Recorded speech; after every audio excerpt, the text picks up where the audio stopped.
Ciao a tutti, come leggere il linguaggio del corpo? Allora, ci sono diverse modalità e cerchiamo di esplorarle tutte. Partiamo dalla parte alta, quindi dagli occhi.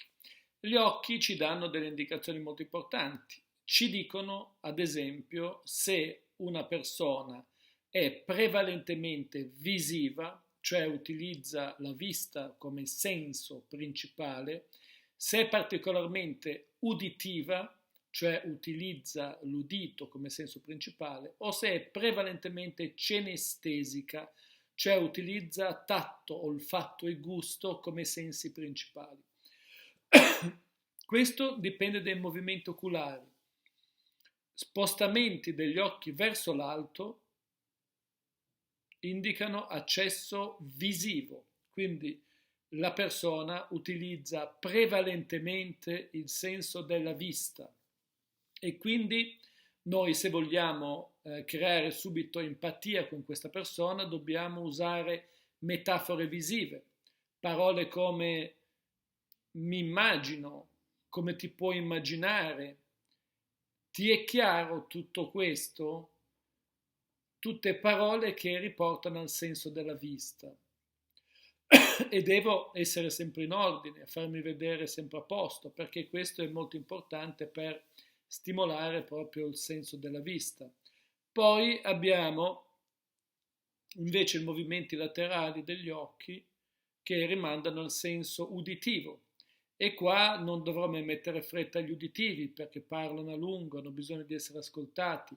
Quando io parlerò utilizzerò metafore uditive, nel senso che dirò siamo sulla stessa lunghezza d'onda, questa cosa non mi suona bene, insomma metafore di tipo uditivo.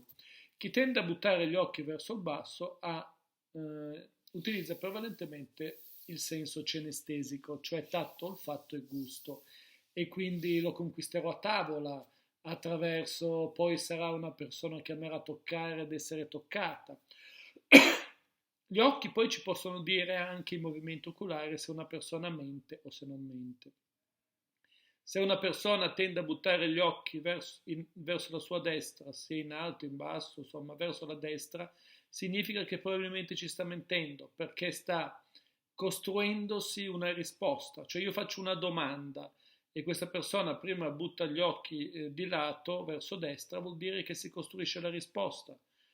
È probabile che menta. Mentre invece se butta gli occhi verso sinistra è probabile che mi stia dicendo la verità, prima di rispondere ovviamente, perché vuol dire che accede ai ricordi e quindi sta ricordando qualcosa. Poi, sempre nel viso, abbiamo tutte le espressioni facciali, le microespressioni. Qua dobbiamo osservare, diciamo, possiamo cogliere delle emozioni delle persone. Ad esempio, la paura è un movimento di questo genere, il disgusto prevede un arricciamento del naso, la tristezza è un movimento di questo genere. Ora, non è che dobbiamo imparare la memoria, certo ci sono diversi testi, ci sono anche, ho fatto io anche dei video su queste espressioni, ve le trovate, c'è una playlist che parla proprio di queste espressioni. Bisogna cercare di coglierle, più che altro prestarci attenzione, è molto importante prestare attenzione perché possiamo cogliere delle emozioni che la persona vive in quel momento.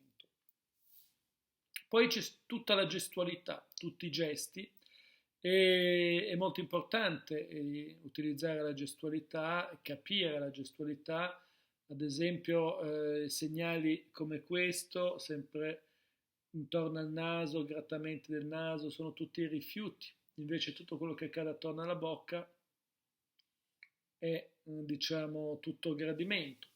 Poi il tipo di gestualità, se una persona parla molto a scatti è perché è molto agitata. Chi tiene le mani aperte in questo modo è una persona che è più affidabile. Chi cerca di tenere coperta la bocca, soprattutto chiusa in questo modo, è meno affidabile. Le persone che tengono, si chiudono in questo modo, stanno in questo modo chiuse,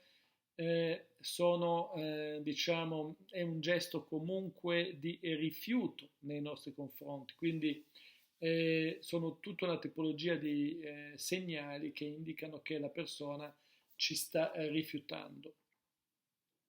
Poi abbiamo altri segnali importanti che sono dati dal busto e dalle spalle, diciamo, busto e spalle sono importanti perché cosa indicano? Indicano eh, quanto una persona ad esempio, rilassata o quanto è stressata, talvolta anche quanto è depressa, persone che stanno sempre ingobbite così e camminano sempre in questo modo, tenendo il busto flesso in questo modo, indicano anche stati depressivi, comunque persone chiuse che vivono una sensazione di malessere, persone che stanno aperte in questo modo, sempre belle piazzate, indicano comunque una persona sicura di sé, decisa, mentre invece questo con le spalle convergenti indica una persona probabilmente insicura o che vive uno stato d'animo generale di malessere.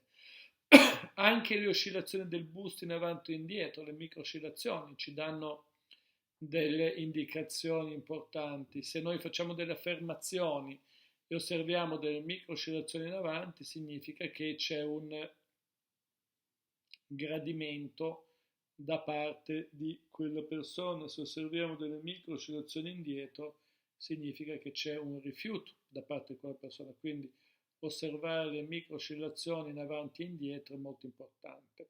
Questo per quanto riguarda il busto e le spalle. Dobbiamo tenere presente anche l'orientamento del busto.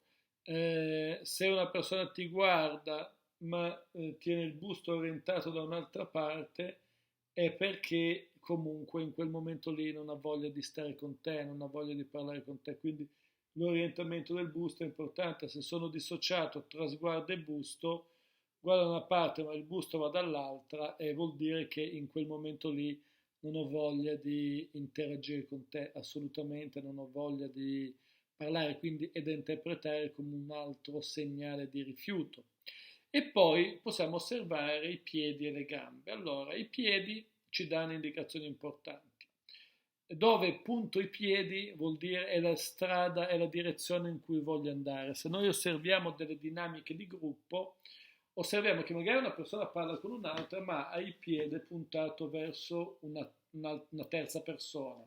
Ecco, questa terza persona è quella che in realtà attira molto il soggetto, cioè nonostante questa persona parli con me, però il piede mi dice dov'è il suo interesse vero, dov'è il suo interesse profondo, quindi questo è un altro indicatore molto importante. Se parla con me e punta i piedi verso la porta, vuol dire che vuole andarsene via, insomma.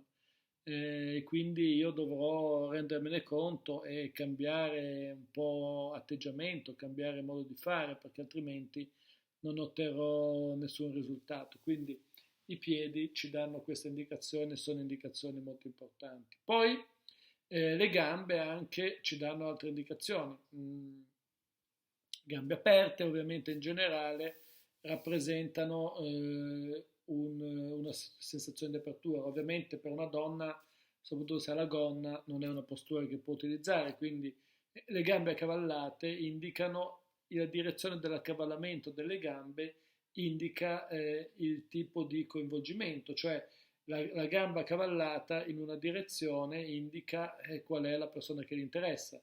Se sono tre persone messe su un divano e quella centrale ha le gambe accavallate verso una e verso l'altra no, ovviamente, vuol dire che il suo interesse è verso quella persona. E quindi questa è un'altra cosa da prendere in considerazione.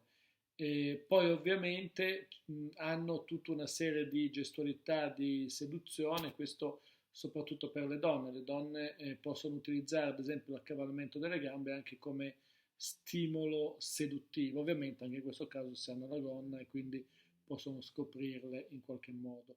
L'importante è che vengano scoperte come diciamo cosa casuale, non fatta apposta o con minigonne troppo corte, perché se no nei confronti dell'uomo scatterebbero dei meccanismi di squalifica. Ecco, queste sono tutte modalità con le quali possiamo, diciamo, leggere il linguaggio del corpo. Bene, per questo video è tutto, iscriviti al canale, iscriviti anche alla mia pagina Instagram Massimo Taramasco e iscriviti anche al mio nuovo canale Felicità e Benessere di cui ti posto il link in descrizione. Ciao a tutti, al prossimo video, ciao a tutti.